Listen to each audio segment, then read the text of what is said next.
अस्सलाम वालेकुम, मैं हूं अलीना फ़ारूक शेख। आजकल मुल्क में कौमी हुकूमत यानी मुश्तरका हुकूमत की बड़ी बातचीत हो रही है।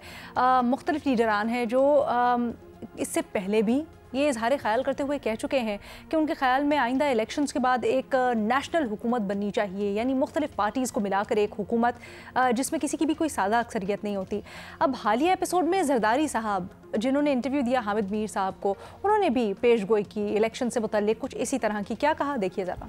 बनेगी तो collective government, it can not be singular. Coalition या national unity government? National unity government. अच्छा, नेशनल यूनिटी गवर्नमेंट बनेगी तो उसमें तो फिर आपको और नून लीग को साथ साथ चलना पड़ेगा। नून लीग चलती है या दूसरी पार्टीज चलती हैं, नॉट नेसेसरीली नून लीग। हो सकता है दूसरी पार्टीज हमारे साथ चले, नून लीग ना चले। हो सकता है नून लीग के साथ हम ना चल सके, वो हमारे साथ ना चल सके। ये तो बिफोर टाइम है ना। लेकिन जरदारी साहब वो वाहिद लीडर नहीं है जो ये बात कर रहे हैं। आज इंटरव्यू देते हुए राजा रियाज साहब, जो कि किसी वक्त में अपोजिशन लीडर थे, अब नून लीग का हिस्सा हैं, उन्होंने भी कुछ इसी तरह की ख्वाहिश का इजहार किया। उन्होंने कहा कि एक अगर कौमी हुकूमत बने, नेशनल हुकूमत बने तो वो मुल्क के लिए मुफीद होगा। इससे पहले शहबाज शरीफ साहब भी आइडिया फ्लोट कर चुके हैं। लेकिन एक बात ज़रूर काबिल गौर है, ये कि एक तरफ तो मुस्लिम लीग नून सादा अक्सरियत का दावा करती है, दूसरी तरफ बड़ी अहम बात यह कि 2018 में जब इलेक्शंस हुए तो उसके बाद हमने देखा कि पाकिस्तान तहरीक इंसाफ ने जो हुकूमत बनाई वो इत्तेहादियों की हुकूमत थी। अक्सरियत तो पीपल्स पार्टी PTI की थी इसमें, लेकिन उनके साथ बहुत से इत्तेहादी भी शामिल थे जिन्होंने मिलकर हुकूमत बनाई। उसके बाद रिफ्लेक्ट करते हुए अपने पूरे हुकूमत के दौर के ऊपर इमरान खान साहब ने इस बात का इतराफ़ किया कि उनके ख़्याल में ये जो हुकूमत बनाने का स्टाइल है, यानी इत्तेहादियों की हुकूमत, ये ज़्यादा फ़ायदेमंद साबित नहीं होता, क्योंकि इसमें कहीं ना कहीं लेग पुलिंग होती रहती है अपने मफादात के लिए। इसमें बहुत सारी और कॉम्प्लिकेशंस होती है। और उन्होंने यहाँ तक कह दिया कि अगर वो दोबारा इलेक्शंस में मुंतखब होकर आए तो वो सादा अक्सरियत से आएंगे और अपनी हुकूमत उसी तरह से बनाएंगे, ये इत्तेहादियों की हुकूमत वो नहीं बनाएंगे।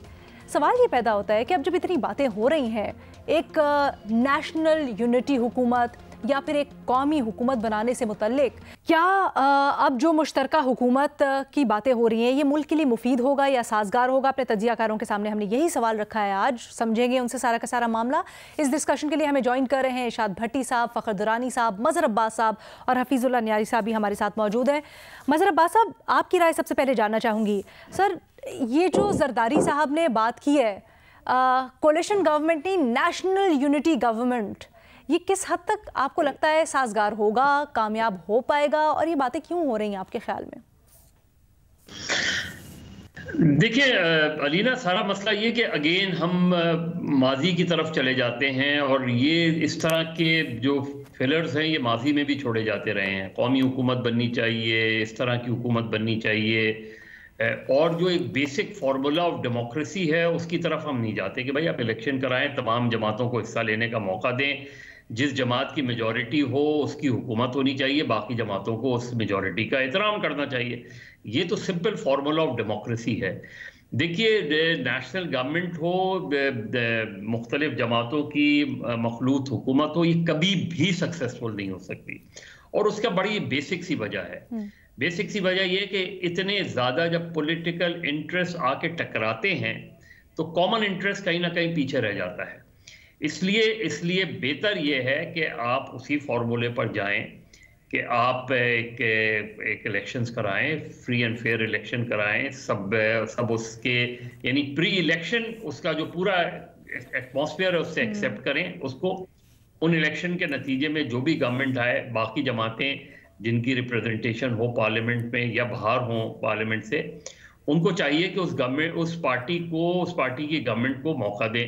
देखिए, कोलिशन या नेशनल गवर्नमेंट और क्या होती है कि एक पार्टी की गवर्नमेंट अगर सेंटर में है, दूसरी पार्टी की गवर्नमेंट अगर पंजाब में है, और 2013 में नवाज शरीफ साहब जब वजीर आजम बने थे तो खैबर पख्तूनख्वा में तहरीक इंसाफ की गवर्नमेंट थी, और सिंध के अंदर पीपल्स पार्टी की गवर्नमेंट थी, बलूचिस्तान के अंदर एक कोलिशन गवर्नमेंट थी। तो it's a national government in a way कि नेशनल और प्रोविंशियल गवर्नमेंट्स अलग अलग पार्टियों के होने के बावजूद, और किसी ने एक दूसरे के, माजी में हमने देखा था कि इंटरफेयर किया था, निकाल के फेंक दिया था, लेकिन 2008 और 2013 ऑनवर्ड्स हमने देखा कि फिर जिस जमात की भी हुकूमत है, किसी जमात ने उसके खिलाफ अदम एतमाद की तहरीक लाके ख़त्म करने की या दूसरों तरीके से, वही एक बेहतर फार्मूला है।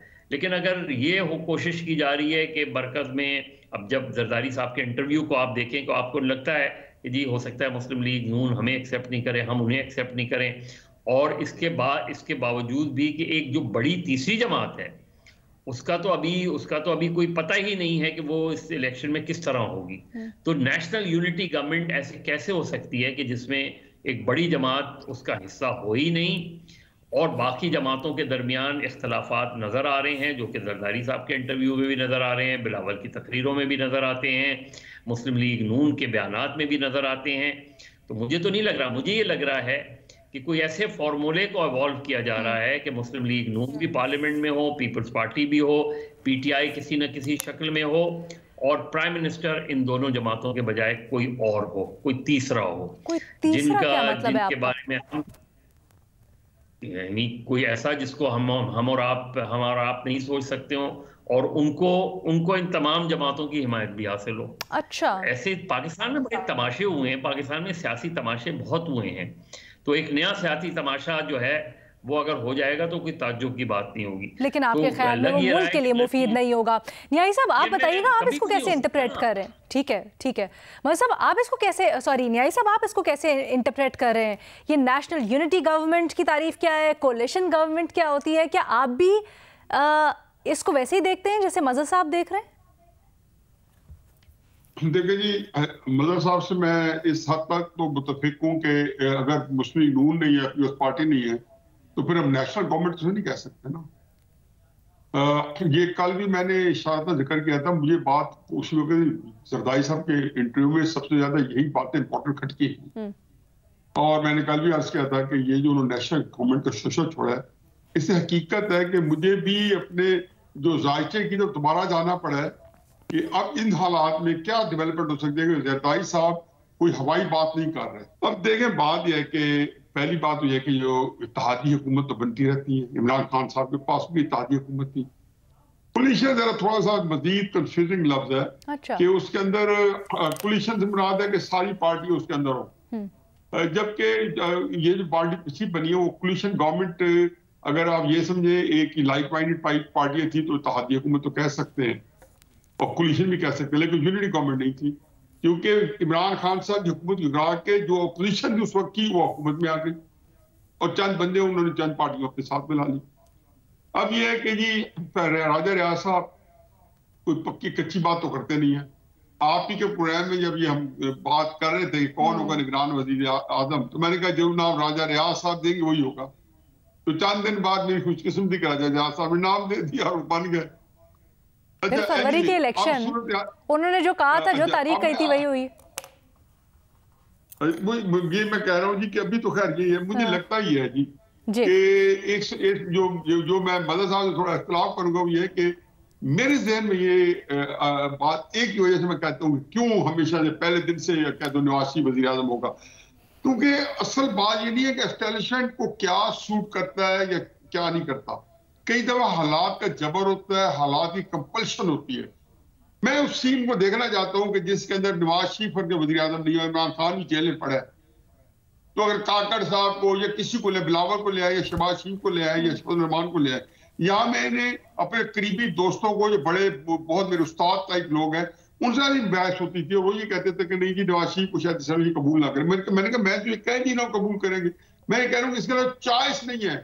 जो जायका जब मैं बनाता हूँ कि किन को बनाना चाहिए, तो मेरा दिमाग बगैर किसी हकायक को जान जाए इस जगह जहाँ पहुंचता है कि नवाज शरीफ के अलावा उनके पास चॉइस नहीं। तो हालात बहुत बड़ा बुरहान है सियासी, इतना शदीद बुरहान है कि आप तस्वर नहीं कर सकते। और अभी इमरान खान साहब का मामला जो है वो किसी तरफ लगा नहीं है, आया उनको इसी हालत में रखना है और 14 साल 24 साल कैद दे के या चलाना है या उसके बाद चलाना है। नए से नए जो है पंडोरा बॉक्स खुलता जा रहा है, तो इससे गन तो मच सकते इस तरह की चीजों से। जहां मनफी फोर्सेस बहुत से अनलीश हो जाए तो मुस्बित काम फिर बहुत कम हुआ करते हैं कि आप ये तस्वीर करेंगे मुस्बित डायरेक्शन में भी आप एक सेटअप बनाएंगे, उसको बिल्ड करेंगे। अगर जो भी बन जाए, नवाज शरीफ साहब बन जाए, तो उनसे भी हुकूमत नहीं चलनी, इमरान खान साहब को साथ मिला लें, उनसे भी नहीं चलनी। क्योंकि आप जहां पे आके रुके हुए हैं ये बहुत ही एक गुंजलक और एक जिसको कहने उलझी हुई सूरत हाल है और बड़ी मेहनत से ये इस सूरत हाल को उलझाया गया है, इसलिए मेरे नहीं ख्याल ये सुलझ नहीं किया। सर लेकिन मुझे ये बताइएगा, ये जिस तरह से हम बात करें एक यूनाइटेड हुकूमत की, क्या इस वक्त मुमकिन भी है जहां जरदारी साहब, नवाज शरीफ साहब के इंटरेस्ट अलाइन नहीं करते, एजेंडे मुख्तलिफ हैं, फिर बाकी जमातें भी वो देखती हैं कि वज़न किस तरफ है या रुख किस तरफ है, और दो बड़ी पार्टीज खासकर उनमें यूनिटी होना बड़ा ज़रूरी है, तो वर्चुअली नो अपोजिशन, सब यूनाइटेड हों, ये इस माहौल में आपको नज़र भी आ रहा होता हुआ? अलीना 100% मुमकिन है। अच्छा। और जो कह रहे थे एक बिल्कुल ही एक ऐसी बात कह रहे थे जो एकेडमिक बात है, यानी कि वो आप ये नहीं कह सकते कि हम मुस्लिम नून अगर फर्ज किया वो प्लानिंग भी कर रहे हैं कि हमने इकट्ठे हुकूमत बनानी है, तो ये सियासी तौर पे उनको सूट नहीं करता कि उसका वो इश्तिहार दें या उसकी तशहीर करें या वो यहाँ पे एक दूसरे के खिलाफ मसला आजमाएंगे। मैं कहता हूँ हो सकती है लड़ाई नहीं है लोग, लेकिन अगर रियल ना भी होती तो वो प्रिटेंड करके यही करना पड़ता, क्योंकि आपको इस वक्त मुल्क के अंदर एक दूसरे मुकाबले में आने चाहिए। लेकिन मैं एक बात और ऐड करना चाहता हूँ कि अभी जो प्रोग्राम से पहले मैं साहब डिस्कस कर रहे थे, मुझे और खर्चा बढ़ गया। मतलब साहब ने अपने खर्चा बता दिया, मेरा खर्चा ये कि मुझे लगता है कि इलेक्शन हो ही नहीं है, यूनिटी गवर्नमेंट दे दी जाए हमें। मैं दोबारा दोहरा देता हूँ, इलेक्शन हो ही नहीं और यूनिटी गवर्नमेंट हमारे गले पड़ जाए। सर ये कैसे हो सकता है? ताकत की बजाय फिर यही लोग हो। इस मुल्क में भी सब कुछ हो सकता है। सर मैं वैसे अगर आप मुझे 2022 से पहले कहते तो मैं और ज्यादा सोचती है कैसे हो सकता है। 2022 के बाद थोड़ा मोड़ा छोटा मोटा मेरा भी ईमान डगमगा गया और मैं मानती हूँ कि कुछ हो सकता है, कौमी शनाख्ती कार्ड लेकिन सर वज़ीर आज़म हो सकता है, तो सब कुछ हो सकता है। लेकिन सर सूरत हाल कैसे निकलेगी मुझे ये समझाए। चले मजे साहब से पूछ लेती हूँ मैं जल्दी से, then I have to take a break. मजे साहब आप आंसर कर दे सर, देखिए कैसे हो सकता है सर इलेक्शंस ना हो, क्योंकि ये जावेद लतीफ साहब ने भी आज बात की है, उन्होंने कहा है जो बातें कर रहे हैं ना इलेक्शंस को मुतनाज़े बना रहे, ये ऐसे ही नहीं बना रहे, ये चाहते हैं इलेक्शंस डिले हों, और बहुत सारे लोग हैं जो इलेक्शंस के ऊपर सवाल उठा रहे हैं। सर मजे साहब जावेद लतीफ साहब से दरखास्त है कि ये तो बता दें कि ये इलेक्शन हो रहे हैं, ये क्या वक्त पर हो रहे हैं? क्या इसी वक्त में इलेक्शन? बात आपकी बिल्कुल सही है, लेकिन सर इससे भी ज्यादा डिले हुआ तो फिर तो और ज्यादा सवाल आते हैं ना। ये मुझे बताएं, हो सकता है, देखिए आपको ये क्यों लगता है सर? मुझे ब्रीफली ये बता दीजिएगा, आपको क्यों लगता है अभी भी कि इलेक्शंस नहीं होंगे? आप नहीं मैं तो नहीं कह रहा, मैं तो कह रहा हूँ ये न्याजी साहब का वो है कि 8 फरवरी को इलेक्शन नहीं होंगे। मेरे ख्याल में तो 8 फरवरी को इलेक्शन होंगे, लेकिन जो उन्होंने आपके कंधे में रख के बंदूक चलाई है मजे साहब। नहीं न्याजी साहब सीधी सी बात देखिए, जो न्याजी साहब बात कह रहे हैं उसमें पाकिस्तान में एक जो ये टर्म है ना, ये सिर्फ जुडिशरी के लिए नहीं है। क्या पाकिस्तान में नजरिया जरूरत के तहत ऐसी चीजें हो सकती हैं जो आप इससे पहले नहीं सोच सकते। माजी में भी होती रही हैं, अब भी होती रही हैं, तो इसलिए पाकिस्तान में जो वाहिद चीज जिसको आप प्रेडिक्ट नहीं कर सकते वो अनप्रेडिक्टेबिलिटी है। ठीक है ठीक है जी, एक मुझे छोटी सी ब्रेक की इजाज़त दीजिएगा प्लीज़। ब्रेक से वापस आएंगे, इरशाद भट्टी साहब और फ़खर दुरानी साहब इस मुतालिक क्या राय रखते हैं, जानिए। एक मुश्तरका हुकूमत पाकिस्तान में बनाने की बातें हो रही हैं। जरदारी साहब इसको national unity government, national unity हुकूमत कहते हैं। इसके ऊपर अपने तजियाकारों की राय जान रहे हैं। इरशाद भट्टी साहब, 2022 में यानी 16 माह की जो हुकूमत बनी उसके ऊपर आपने बड़ी तनकीद भी की और सबके इकट्ठे होकर हुकूमत बनाने को और जिस तरह से मामला चले, फिर आपने चूं चूं का मुरब्बा, यहाँ तक सख्त अल्फाज इस्तेमाल किए। ये जो आइडिया फ्लोट हो रहा है और जरदारी साहब तो बड़ी कन्विक्शन से फायमे से सो कह रहे हैं ये बात, इसकी वजह क्या है और क्या आपको लगता है ये मुल्क के लिए ठीक होगा? मैडम शेख, मुश्तरका हुकूमत पर यानी PDM हुकूमत पर, मतलब शहबाज हुकूमत पर, मतलब मुश्तरका मफादात कौंसिल हुकूमत पर मैंने तनकीद की और मैंने उसे चूं चूं का मुरब्बा कहा। सही कहा, जिन्हें हम जहर लगते हैं मैडम शेख वो हमें खा के मर जाएं, सही कहा था उस वक़्त। अब आ जाए और मैडम शेख एक मरतबा 16 महीने की 75 साला तारीख की बदतरीन हुकूमत भुगता कर इन लोगों को ज़रा खौफ खुदा नहीं आता कि फिर से ऐसी एक जाल बिछा देते हैं कि अगर हम बिलावल अकेला वैसे उस अपने दिलचस्प पार्ट पे भी मैं आपसे इजाज़त लेके 1 मिनट बोलना है, लेकिन उससे पहले सवाल का जवाब दे दूं। अगर बिलावल अकेला, अनट्रेंड बिलावल अकेला वज़ीर आज़म बनने की पोजीशन में नहीं है, तो अनट्रेंड बिलावल को फिर से कौमी हुकूमत के साथ मिलाकर, फिर से सारों का चूं चूं का मुरब्बा बनाकर फिर से कौमी हुकूमत बना लो। भाई कौमी और यूनिटी हुकूमत तो तब बनेगी जब कौम पूरी की नुमाइंदगी होगी, पूरी कौम की यूनिटी होगी, और वो तब हो सकती है जब मुल्क की सबसे बड़ी जमात और मकबूल तरीन जमात पाकिस्तान तहरीक इंसाफ भी उसमें शामिल हो। क्या जरदारी साहब उसमें शामिल करेंगे पाकिस्तान तहरीक इंसाफ को, और क्या पाकिस्तान तहरीक इंसाफ उसमें शामिल होगी? क्या वो सारे मिलकर यूनिटी गवर्नमेंट बनाएंगे? उसके अलावा तो इनके ये सारे इकट्ठे हो जाएं, आज देख लें, ये सारे इकट्ठे हो जाएं तो उतने मकबूल नहीं है जितने तहरीक इंसाफ मकबूल है, जितना उसका वोट बैंक है। तो इसके अगर वो नहीं है तो ये यूनिटी कैसे हुई? अगर वो नहीं है तो ये कौमी हुकूमत कैसे हुई? पहली बात। दूसरी बात, आपने एक बड़ी खूबसूरत बात की कि एक लीडर, और जरदारी साहब का नाम लिया, और फिर कहा कि ये एक लीडर नहीं, एक और लीडर भी हैं, और राजा रियाज साहब का भी नाम लिया। मैडम शेख, इस पे तो मैं क्या कहूँ, मैं कराची, आप कराची हैं, मैं इस्लामाबाद में हूँ, मैं उड़ के नहीं आ सकता। आपके चरण छुओं और कहूँ महाराज तुसी ग्रेट हो कि यानी लीडर और रहनुमा हमने रेड मार दी। अच्छा आप आ जाइए। आपने कभी राजा रियाज, चले जरदारी साहब के लिए मैं आपसे माजरत कर रही थी, राजा रियाज साहब जैसे बड़ा लीडर आपने कभी देखा है? उस पर मैं आपसे माजरत चाहता हूँ, अगर आपने जरदारी साहब पे माजरत कर ली। हाँ, मैं, यही तो आपकी अच्छी बात है, कहीं ना कहीं हम मुत्तफिक हो जाते हैं। जिन्हें हम जहर लगते हैं वो हमें खा के मर जाएं। अच्छा आप आ जाए, मेरा जो फेवरेट पार्ट है, मैं कल मिस कर गया था, मैं आपकी इजाजत से 1.5 मिनट चाहता हूँ। बिलावल पूरी तरह से ट्रेंड नहीं, इसे ट्रेंड कर रहे हैं, अभी कुछ वक्त लगेगा।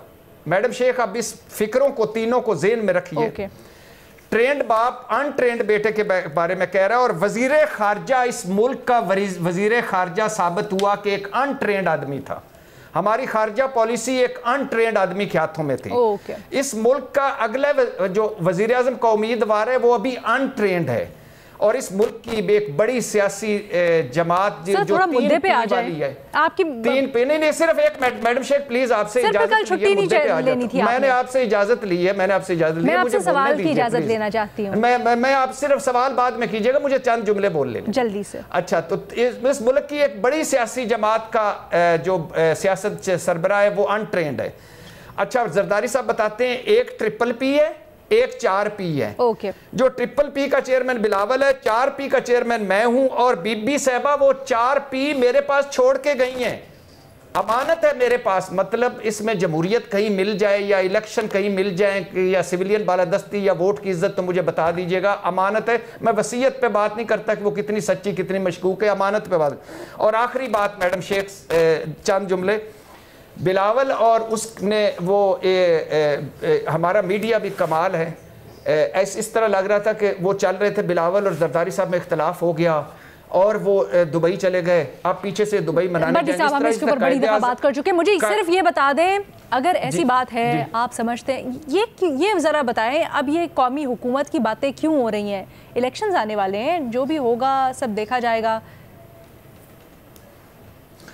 मैडम शेख, आप चूंकि इस पे भी बड़ी दफा बात हो चुकी है, मैं अपनी बात करूंगा। तो बिलावल दुबई चले गए, जैसे कायदे आजम और अल्लामा इकबाल का इख्तिलाफ है, जैसे चीफ वगैरह और फेडरल भट्टी साहब आपका जवाब आ गया। जी न्याय साहब, एक बात बता दूं, भट्टी साहब मुझसे तहरीक इंसाफ से 9 मई की मुजम्मत करवा दे, मैं उनको यूनिटी जो है ना, इमरान खान से मैं उनको यूनिटी गवर्नमेंट में शामिल करवा दूंगा।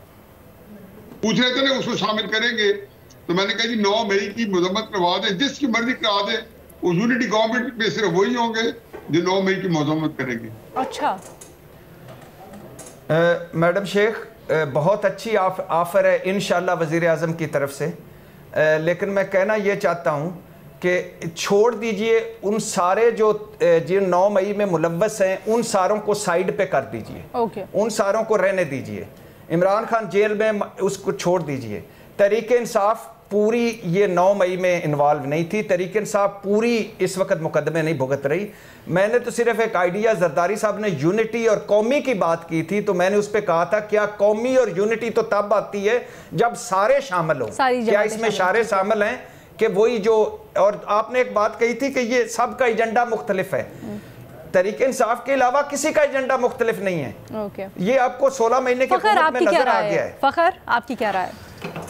अलीना, इसी प्रोग्राम रिपोर्ट कार्ड में मैंने 6 नवंबर को बताया था कि ये जो नई हुकूमत होगी उसमें माइनस PTI तमाम जो पॉलिटिकल पार्टीज़ हैं इंक्लूडिंग PPP, मौलाना फजलुर रहमान और उसके साथ साथ जो ये इस्तेकाम पार्टी है या परवेज़ खटक साहब की पार्टी है, ये सारी जमातें हुकूमत में शामिल होंगी। ये 6 नवंबर का जो रिपोर्ट कार्ड में मैंने ये पहले ही बताया था कि ये इसी तरह का जो फार्मूला है अभी से ये ज़ेर बहस भी है और शायद यही फ़ाइनल होगा और सिर्फ वाहिद PTI के जो बच्चे खुचे जो इलेक्ट होके आएंगे उम्मीदवारान वो ही जो है अपोजिशन के बेंचेस पे बैठेंगे, बाकी सारे जो है वो ट्रेजरी बेंचेस के ऊपर बैठेंगे।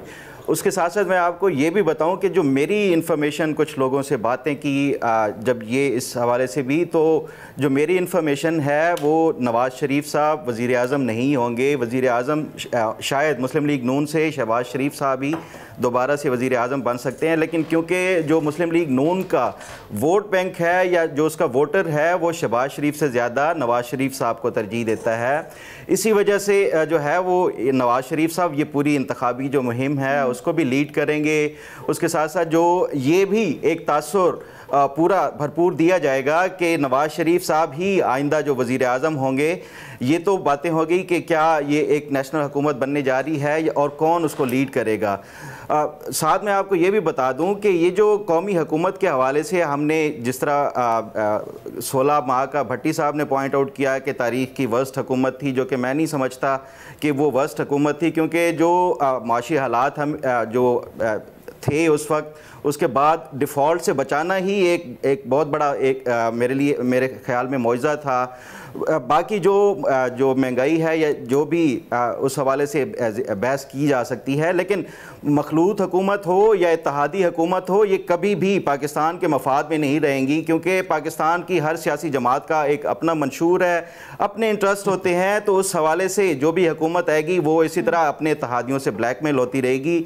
मेरा ख्याल है कि पाकिस्तान में जो मौजूदा हालात हैं, जो मौजूदा माशी सूरत हाल है, उसमें कोई वाज़े मेजॉरिटी के साथ जो भी हुकूमत होगी वो ज़्यादा बेहतर परफॉर्म कर सकेगी। और ये जैसे कि न्याजी साहब ने भी कहा कि जो उनके जायचे के मुताबिक नवाज़ शरीफ ही है जो पाकिस्तान के जो मौजूदा हालात हैं उनमें से निकाल सकता है। जो मेरी इतलात हैं कि ये जो फ़ॉरेन इन्वेस्टमेंट के हवाले से भी आपने देखा होगा, पिछले कोई 2-4 हफ़्तों से ये ख़बरें भी चली थी कि $70 अरब की इन्वेस्टमेंट सऊदी अरब से आ रही है, जिसमें ऑयल रिफाइनरीज भी होंगी और भी प्रोजेक्ट्स होंगे। ये भी मशरूत उसी हवाले से था कि नवाज़ शरीफ के हवाले से अगर वो आएंगे तो ये इन्वेस्टमेंट जो है वो शायद मेरा ख्याल है कि उसकी जो ज़्यादा चांसेस हैं। लेकिन ये जो मेरी इतलात हैं कि शायद नवाज़ शरीफ साहब वज़ीर आज़म नहीं होंगे, और जो फार्मूला फ़िलहाल जो अभी ज़ेर बहस है वो यही है कि एक नेशनल टाइप की गवर्नमेंट होगी जिसमें तमाम सियासी जमातें होंगी। अच्छा, ये जो फार्मूला बनाया जा रहा है फ़खर, क्योंकि आपके पास इंफॉर्मेशन बेस्ड तज्जिया है, तो ये बताइएगा क्या ये लोगों के रुझान को देखते हुए कोई सर्वेज हुए हैं, कोई वोटर्स का झुकाव देखा है, उसकी बेसिस के ऊपर ये कहा जा रहा है, या फिर ये हम कुछ देखेंगे 2018 वाला सीन जहाँ पर किस तरह से मैनिपुलेशन हुई और RTS वगैरह, ये वो उसकी कंटिन्यूएशन होगी? नहीं, इसकी जो बुनियादी जो वजूहात जो ज़ेर बहस हैं कि जो पाकिस्तान को जो पहला टारगेट है कि जो मुआशी सूरत हाल है उससे बाहर निकलना है, और वो सिर्फ इसी सूरत में हो सकता है कि एक नेशनल गवर्नमेंट हो जिसमें कंसेंसस के साथ तमाम तर फैसले, अहम कौमी फैसले हैं वो लिए जाएँ। इसी वजह से तमाम सियासी जमातों को मिल के वो करना चाहिए। और तहरीक इंसाफ इस जो नेशनल जो हुकूमत है उससे सिर्फ इस वजह से कि 9 मई के वाक़े की वजह से आउट है। अदरवाइज़ ये मेरा ख्याल है कि अगर ये कोई 9 मई का वाक़या ना होता तो शायद ये तमाम सियासी जमातें मिल के भी वो कर सकती थी। लेकिन इसका जो बुनियादी एक एलिमेंट वही माशी सूरत हाल है, उसकी वजह से मैं नहीं समझता कि इस टाइम जिस तरह भट्टी साहब ने कहा कि ऑन ग्राउंड आप जो है वो इमरान खान बहुत ज़्यादा पॉपुलर है अभी भी, क्योंकि जो इलेक्टोरल पॉलिटिक्स होती है वो बहुत ज़्यादा। मेरा सवाल ये था कि क्या ये मैनिपुलेशन हो रही है या कोई सर्वेज वगैरह हुए हैं लोगों के रुझान को देखते हुए कि वोटर ही इस तरह से होगा कि किसी एक पार्टी को अक्सरियत नहीं मिलेगी इलेक्शंस के नतीजे में, इस बेसिस पर ये हो रहा है, ये पे कोई अपना ही फॉर्मूला निकाला गया है? देखिए, हर पार्टी ये तो दावा कर रही है कि हम सबसे ज़्यादा मकबूल हैं, इसमें कोई शक नहीं कि इमरान खान की भी मकबूलियत है, और ये क्लियर कट मेजॉरिटी वाले कोई भी इस टाइम मैं नहीं समझता कि कोई पार्टी है जो कि जीत कर ये हुकूमत बना सके। बट मुझे एक चीज़ ज़रूर बताइएगा न्यायी साहब, क्योंकि आपने एक तरह से कहा कि ये बेहतर भी हो सकता है अगर नेशनल यूनिटी हुकूमत मिले। सर, अगर अपोजिशन में कोई हुकूमत होती है और इस तरह से सारी पार्टीज़ यूनाइटेड नहीं होती, तब भी तो काम कर सकते हैं। हमने देखा है हुकूमतें करती आई हैं। ये इस चीज़ के ऊपर कंसेंसस डेवलप कर लें कि अगर मईशत के मामलात होंगे तो उसके ऊपर कौमी मफाद को देखा जाएगा, सियासत को नहीं, तो फिर क्यों नहीं मामला चल सकते? नेशनल यूनिटी हुकूमत ही क्यों? असल में बड़ी अजीबोगरीब सिचुएशन है। मैं तो अब समझ नहीं आती कि इसमें मैं अपनी क्या राय किस एंगल से लाऊं और किस तरह पेश करूं, क्योंकि हर जगह उलझन ज्यादा है। देखें, बहरहाल एक तो यूनिटी को आपने देखा नहीं है कि जब एक गवर्नमेंट बनाई है पीडीएम ने सारी जमातों में, तो कितना उनके अंदर एक भाईचारा था, एक हुस्न सलूक था, एक दूसरे की तारीफें कर रहे थे, एक दूसरे के लिए चश्मे मारो से दिले माशा था। कराची वो जा रहे हैं तो पीपल्स पार्टी जो है वज़ीर आज़म को बहुत गैर मामूली रिसेप्शन दे रही है। इसी तरीके तो ये वो माहौल है, वो उसके अपने एम्बियस होते हैं, वो क्रिएट हो जाते हैं। बाकी मैं जब ये कहता हूँ कि इलेक्शन नहीं होंगे या होंगे या नवाज शरीफ बनेंगे, तो मतलब ये होता है कि कुछ चीजें ऐसी हैं कि हालात ने डिक्टेट करनी है। मुझे इस बारे में किसी से नहीं राय लेनी, ना जनाब मुनीर साहब से, ना इलेक्शन कमिश्नर से, ना सुप्रीम कोर्ट से इलेक्शन करा पाएंगे नहीं करा पाएंगे। मुझे ये देखना है कि हालात आया इलेक्शन कराने के लिए जो है सहूलत वाले होंगे या नहीं होंगे। कहीं को बड़ा क्राइसिस तो नहीं होगा, अमकानात है। ये मजहर साहब जैसे चकादी बैठे बड़े सिक्का बंद हमारे तजीज़े निगाह, लेकिन पाकिस्तान के अंदर अभी उन्होंने बताया ना कि इवेंचुअलिटी हो सकती है। अब एक मुल्क के अंदर बिल्कुल एक फ्लूइड सिचुएशन हुई है, इसलिए लेकिन जब बनाएंगे तो अगर इमरान खान साहब नहीं आता तो देखो सियासत की अपनी एक साइज है। इमरान खान साहब जो है उसकी इसलिए ज्यादा बड़ी शक्ल लग रही है कि उनके पीछे फॉलोइंग जो है वो भरपूर है। नवाज शरीफ की शख्सियत इसलिए ज्यादा लग रही है कि इमरान खान साहब के बाद इमरान साहब के साथ जो उससे ज्यादा नवाज शरीफ साहब की वही है। तो कोई मेहरबानी कोई नहीं करेगा नवाज शरीफ साहब पे। हो सकता है कि जैसे साल में दोस्त कह रहे हैं ना लगा खाए, लेकिन मुल्क को हालात से जैसे पकड़ने का निकालने के लिए भी आपको एक बड़ा लीडर चाहिए। इंटरनेशनली उनको पेश करने के लिए भी लीडर बड़ा चाहिए, क्योंकि आपने हर काम तो करना है। 70 अरब भी लाने हैं, समाजी तल्लुकात भी बनाने हैं, बेशुमार चीजें भी हल करनी है और मुल्क के अंदर भी। और यही है जिनके बारे में मोदी जिनके घर आए हुए हैं, मामूली वाक़या हुआ है। यही है जब ये ओमान में उर्दन के बादशाह के जनाजे चलिए सर, मैं आपकी ये वजाहत भी मान लेती हूँ, लेकिन क्या ये ठीक काम करने के लिए जो तरीक़ाकार है जिसके ऊपर बड़े सवालात हैं, क्या वो करना भी ठीक है? यानी एक मुबहिम तरीके, गलत नहीं कहती, बट एक मुबहिम तरीके से सही काम करना क्या सही होगा? ये एक बहुत बड़ा सवाल। एक ब्रेक लेनी है, ब्रेक के बाद वापस आएंगे। आज नवाज शरीफ साहब ने गुफ्तगू भी की है, उसको भी डिस्कस करेंगे। सियालकोट में नवाज शरीफ ने आज सियासी एक्टिविटी की। चेंबर्स ऑफ कॉमर्स से उन्होंने जो ओहदेदारान से खिताब किया, कारकुनान वहाँ पर मौजूद थे। वर्कर्स कन्वेंशन एक तकरीब भी हुई उनके एजाज़ में, उससे भी उन्होंने इज़हार ख्याल किया। वो कहते हैं कि जजेस को क्या ज़रूरत थी कि करोड़ों अवाम के मुंतखब करदा वज़ीर आज़म को हटाने की साजिश का हिस्सा बने। ये सवाल भी किया कि जजेस ने साजिश का हिस्सा बनकर क्यों मुल्क पर कुल्हाड़ा चलाया। कहते हैं उनको अभी तक समझ नहीं आई कि क्यों मरीम नवाज़ पे केसेस, ख्वाजा आसिफ पे केसेस और उनको बेटे से तनख्वाह ना लेने पर निकाला गया। साथ ही साथ ये भी कहा कि हम पाकिस्तान पर किसी ऐसे शख्स को मुसल्लत नहीं होने दे सकते या पाकिस्तान को किसी ऐसे शख्स के हवाले नहीं कर सकते जो माशरे और सकाफ़त को तबाह कर दे। नवाज शरीफ साहब ने जो तनकीद का रुख थोड़ा बदला है और अब दोबारा जजेस की तरफ, साबका जजेस की तरफ ये तोपों का रुख किया है, क्या इससे नून लीग को फ़ायदा होगा? फ़खर, मेरा ख्याल है कि ये मुस्लिम लीग नून का पिछले 5 सालों से जो उन्होंने जुडिशरी को टारगेट किया है उसका जो एक इम्पैक्ट पड़ा है कि वो अपने वोटर को तो सेटिस्फाई कर सकते हैं कि वो उनको विक्टिमाइज़ किया गया था। उनके जो ये फ़ैसले थे, एक जुडिशल कू के ज़रिए उनकी हुकूमत ख़त्म की गई थी। ये तमाम तर जो है वो अपने वोटर को तो बहरहाल वो इससे मुतमईन कर सकते हैं। लेकिन उनके वोटर के अलावा भी पाकिस्तान में और लोग हैं जो 24 करोड़ मुल्क की आबादी का है। मेरा ख्याल है कि अब ये नवाज़ शरीफ हों या मुस्लिम लीग नून के जो दीगर लीडरान हैं, अब उनको ये विक्टिम वाला जो है उससे बाहर निकल के आगे एक बाकायदा तौर पे लाहेअमल देना होगा कि हम जो आने वाले अगर उनको हुकूमत मिलती है 5 सालों में क्या आवाम के लिए सहूलियात फराम कर सकते हैं, क्या क्या उनके मंसूबे हैं, क्या मुल्क को मुआशी तौर पे किस तरह से बाहर निकालना है और जो दीगर मसाइल हैं उनसे कैसे निकालना है, बजाय इसके कि ठीक है मज़हर अब्बास साहब। देखिए बहुत सीरियस सा है अलीना, अभी फ़खर भी बात कर रहे थे जो कि सर्विस वगैरह में बिल्कुल हो सकता है किसी गवर्नमेंट कोई भी क्लियर कट मेजॉरिटी के साथ नहीं आए, लेकिन अगर मैं आपको बिल्कुल चैलेंज के तौर पे कह रहा हूँ एक चीज़, अगर आप इस मुल्क में सही मानों में फ्री एंड फेयर इलेक्शन अभी करवाएं, 8 फरवरी को करवाएं, बिल्कुल फ्री एंड फेयर जिस पे सबको यकीन हो, तमाम जमातों को हिस्सा लेने की इजाज़त हो, इंक्लूडिंग PTI, इंक्लूडिंग MQM जिस पे गैर एलानिया पाबंदी लगी है, तो नताइज बहुत मुख्तलिफ होंगे। ये नहीं है कि PTI कोई सबसे बड़ी जमात बनकर उभरेगी या हुकूमत बनाने की पोजीशन में होगी, लेकिन PTI सिंगल लार्जेस्ट पार्टी बन सकती है, मुस्लिम लीग नून अच्छी खासी सीटें ले सकती है, सिंध के अंदर पीपल्स पार्टी हुकूमत बना सकती है, सिंध के शहरी इलाकों में MQM PTI और MQM और पीपल्स पार्टी की सीटें डिवाइड हो सकती हैं। यही सिनेरियो अगर 2018 में थोड़ा सा ले जाऊं ना, तो 2018 में PTI बड़ी जमात बन के उभरती लेकिन मुस्लिम लीग नून हुकूमत बनाती। तो हमारी यहाँ सर्वेज अपनी जगह हैं लेकिन बहुत ग्राउंड पे चीजें नजर आती हैं। सर ऑल्सो एक करेक्शन कर दूं मैं बिफोर आप नवाज शरीफ की स्टेटमेंट पे आए, वो मैंने फ़खर से सवाल किया था कि ये जो उनका एनालिसिस है इसकी बुनियाद क्या है, क्या कोई सर्वेज हुए हैं या फिर वो ज़मीनी?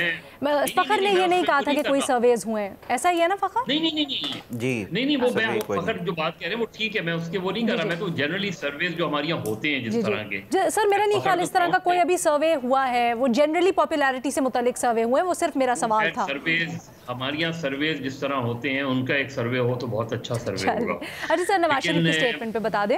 हाँ देखिए नवाज शरीफ के बयान की बहुत सीधी सी बात है, मैंने अगर आपको याद हो कि मैंने एक मरतबा ये कहा था रिपोर्ट कार्ड में कि इस उम्र में आदतें तब्दील नहीं होती। नवाज शरीफ साहब जितना भी अपने दिल में रखें चीज़ों को, वो इस चीज़ को कभी हमेशा उठाएंगे कि मुझे क्यों निकाला, वो इस चीज़ को हमेशा उठाएंगे। लेकिन नवाज शरीफ साहब अगर वज़ीर आज़म बनते हैं चौथी बार, तो नवाज शरीफ साहब इस सारी चीज़ पर एक कमीशन बनाएं, बैठाएं कमीशन, बताएं कि वो ऐसा कर सकते हैं या नहीं कर सकते, बनाएं जिसमें जजेस भी अगर जिम्मेदार हों, जनरल्स भी जिम्मेदार हों, लेकर आएं, डायरेक्शन सेट करें। ये कहना बस यहाँ बैठकर ऑपोजिशन में रह के इलेक्शन से पहले ये सारी बातें करते हैं, और ये भी बताएं कि 2018 में आज तक जो सूरत हाल बनी है उसके बाद उन्होंने जो 2022 में उनको जो लाने के लिए चीजें की गई, एक कमीशन को आप बनाएं ताकि पाकिस्तान में डेमोक्रेसी आगे बढ़े। ये चीजें होंगी तो शायद चीजें आगे बढ़ेंगी, वरना बाद में मुझे क्यों निकाला और उसे क्यों लाए और उसे क्यों साहब, क्या ये मुझे क्यों निकाला 2.0 है नवाज शरीफ साहब का? नहीं, मेरा ख्याल है कि उनकी फ्रस्ट्रेशन है और बिल्कुल जायज फ्रस्ट्रेशन है। देखिए बात यह है कि जी मलिक साहब जो फरमा रहे हैं बिल्कुल सही है कि जी उनको कमीशन भी बनाना चाहिए अपने ग्रीवेंसेस के लिए, लेकिन एक अदना दर्जे का मलिक साहब जिहाद ये भी है कि ये किसी चीज को अगर हाथ से नहीं रोक सकते हो, अगर इतने बेपास हो तो कम से कम जुबान से रोको। और नवाज शरीफ तो और उसकी अगला गुंजाइश भी है कि दिल में तो अंदर से तो उसको कंडेम करो, कम से कम जुबान से उसको कंडेम कर रहे हैं। इसी जिहाद को बेचारे उससे दूर पर आ जा सकता है ना। क्यों मरवाना चाहते हैं आप? ही तो पूरी पक्का काम करना चाहते हैं सर। तो फिर अगर जिहाद का उन्होंने तहिया कर लिया है, इरादा कर लिया उन्होंने जिहाद का, तो एक्चुअली जो पीछे किरदार है उनके खिलाफ करें ना, ये आगे वाले लोगों को सबको ज़बानी वो तो हदीस है वाक़या कि जी जो दरमियानी दर्जे का जिहाद है वो ज़ुबान से है, ज़बानी कलाम नहीं। मैं ऑन सीरियस नोट देखिए ये तमाशा नहीं है कि पार्लियामेंट मौजूद है, पार्लियामेंट की जितनी बेतौकीरी में यहाँ सुनता हूँ पाकिस्तान के अंदर या जो लोग पार्लियामेंट के अंदर नहीं होते इदारों में होते हैं, तो इनको जैसी तैसी है इस मुल्क के अंदर कोई बंदा कोई ये नहीं है कि कोई खलाई मखलूक है और वो छार मुबर है या दूध का धुला हुआ है। हम सारे के सारे अपने गुनाहों के साथ, सुप्रीम कोर्ट के अपने गुनाह है, के अपने गुनाह है, पार्लियामेंट की सारी चीजें मुसीबत वो करते हैं। बिना इलेक्टेड प्राइम मिनिस्टर है, 3 जजेस उठा के यूसुफ गिलानी को घर भेज दे, 5 जजेस उठा के जनाब उठा के नवाज शरीफ घर भेज दे। आप कौन होते हैं पाकिस्तान में इस तरह के फैसले करने वाले कि लोग पाकिस्तान मुंतखब करें किसी को, आप उसको घर भेजे? ऐसे तो जजेस को शर्म आनी चाहिए बयान निकलते हुए कि उन्होंने कितने पाकिस्तान के खिलाफ कितने मुसलमान फैसले किए हुए। ठीक है न्यायी साहब, कुछ तकनीकी वजूहात की वजह से भट्टी साहब हमारे साथ मौजूद नहीं है। हमारे तजियाकारों की राय आपने जानी। आज के प्रोग्राम से इतना ही। अल्लाह हाफिज।